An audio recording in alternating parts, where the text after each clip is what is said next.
Very impressive. I think if you look at the season, um, just in general, I think they're the youngest team in football, by the way, on paper. And at times early on, they played like it. But did I expect them to make the playoffs?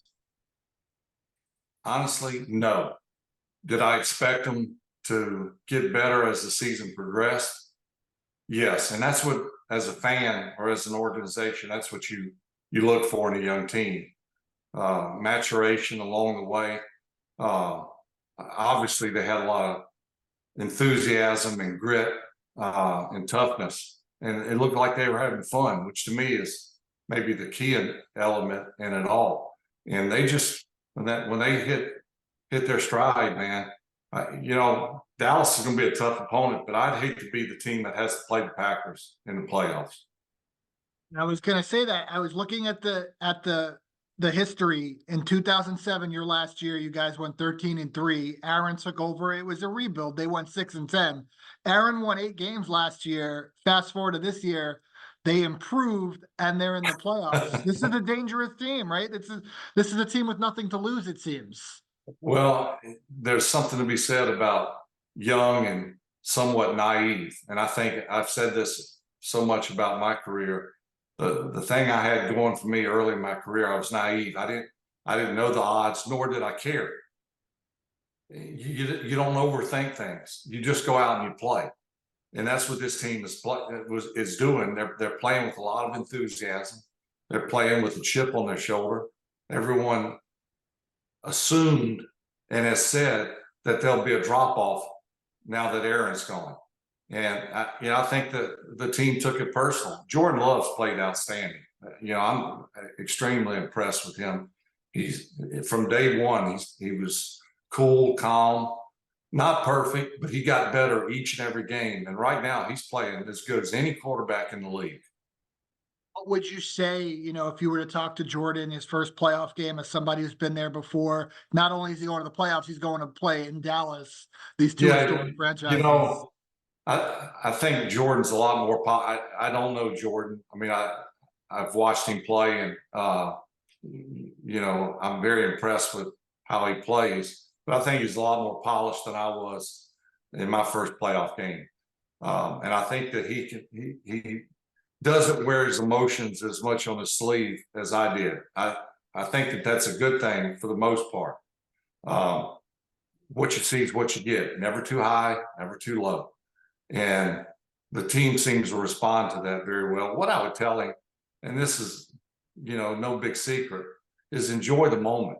You can only play in your first playoff game one time, and enjoy the moment. Whatever happens, happens. But you've gotten the team to this point. Enjoy it.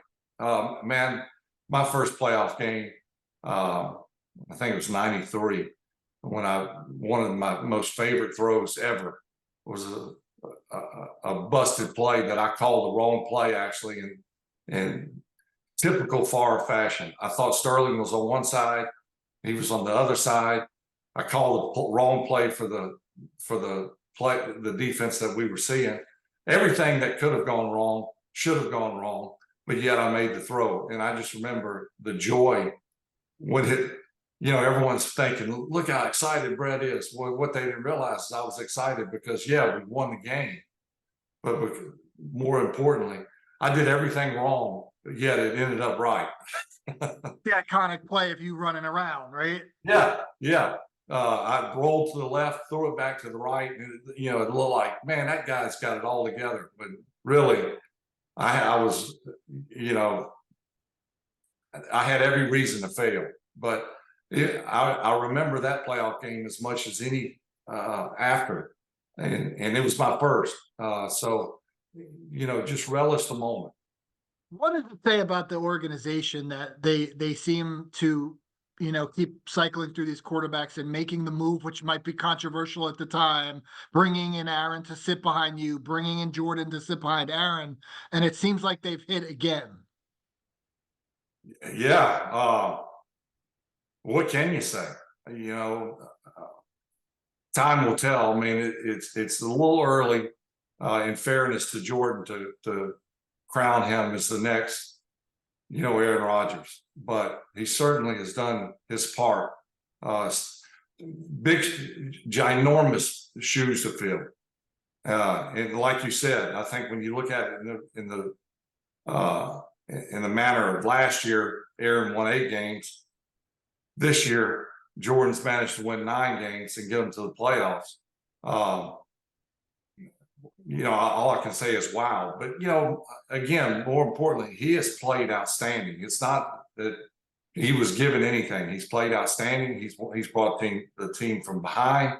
He's kept the lead when everyone assumed they were out of it. He rose to the challenge, never gave up.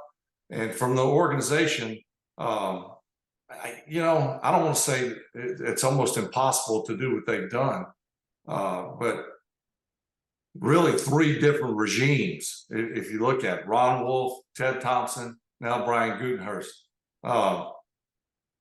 If it were one GM, you could say, well, the guy just is a genius. I think all 3 have proven to be pretty doggone good in their own right.